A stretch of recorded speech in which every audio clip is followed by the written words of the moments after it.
The Democrats are getting close to hitting rock bottom. Only 25% of Democrats say they are confident in their party's leaders in Congress, making it their worst polling result in over 2 decades. And now Congressman James Clyburn is blaming the media for their dumpster fire numbers.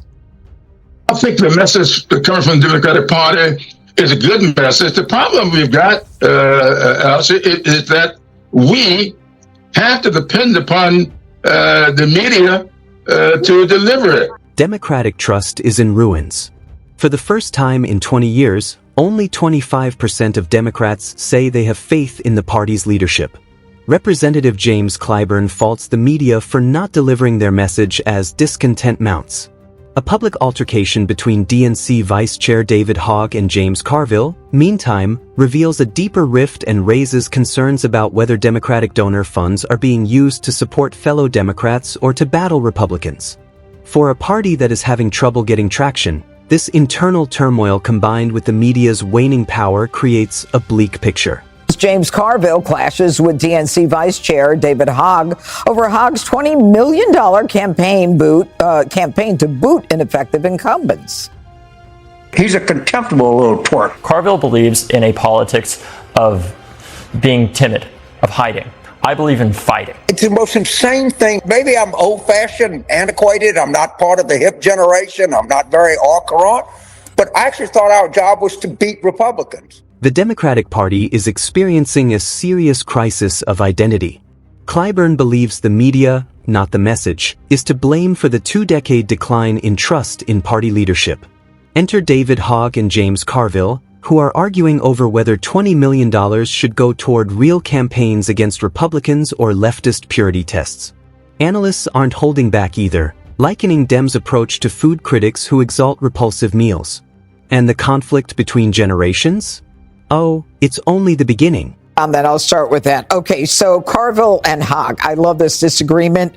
Carville goes after him, Greg, and he says he's using money to go after Republicans. He should be using the money to go after Republicans and not Democrats. And as an officer of the DNC, he's violating his fiduciary responsibility by primarying Dems. I don't care about either of them. They're both contemptible. One's a nitwit and the other one's a nitwit. Let him have it. I think they're dating. You know, watching Clyburn blame the media is like blaming the bank when you overdraw. You know, maybe they can't cover their debts. You know, they covered you for Biden's condition. They covered you for Kamala's competence. They covered for you when you were saying Trump was Hitler. You know what? The media is dying. The bank is dying. They can't afford to cover your debts. His complaint is unfair. Democrats are facing a historic crisis of confidence in a time of reckoning. Fractures within are now visible to the public. Representative Clyburn points the finger at the media, but some claim the issues are more widespread. Carville and Hogg are engaged in a fierce war for money that pits pragmatic against principle. Furthermore, the previously cohesive left now resembles a house split as voters stop believing the rhetoric and the media loses credibility. Is it possible for leadership to emerge before it's too late? The message is a good one. And do you know what that message is? No. And I don't think they do either. And neither does the media. I mean, as Greg said, they want to help. And I also think that the generational divide between the Hoggs and the Clyburns and Carvilles is quite stark. And the Republicans have been going through this political realignment. The Democrats are going through theirs now, but even more so generationally, which is pretty interesting. And if you think about the leadership, the poll is about Democratic leadership. Of course, it's polling terribly. There is no leader. And Hogg and Carville are actually both right, but one is irrelevant, but both have very bad ideas.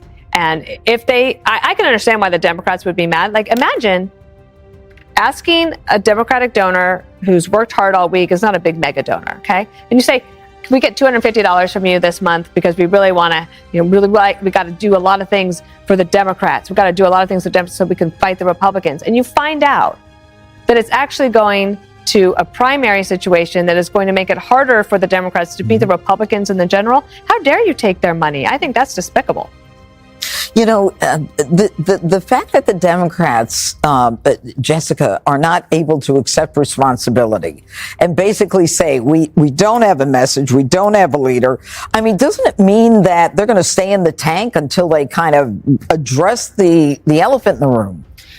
Listen, it hasn't been that long, and this has been a very fast-moving first 3 months of the Trump administration. But this is the lowest approval in 2 decades. It's terrible. I'm very upset by it, but it's going to take time to figure this out. And everyone, because of the velocity of which the Trump administration is doing things, is a bit on the back foot. And they're trying to do their best. They go and they have these town halls. They're listening to their constituents. They're going to Republican districts where their members won't show up to listen to the people there. And folks are talking about what Doge is doing. I mean, Chuck Grassley had a town hall where his constituents in red Iowa are talking about Albrego Garcia. Those things are happening.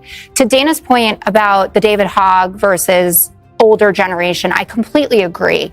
And, you know, he gave $100,000 to the DCCC as some sort of gift in this, which I just find to be even more offensive. Mm-hmm. And he talks about, and progressives, young progressives, I would say, talk all the time, well, we need this fight, and these are the issues that matter. And then they rattle off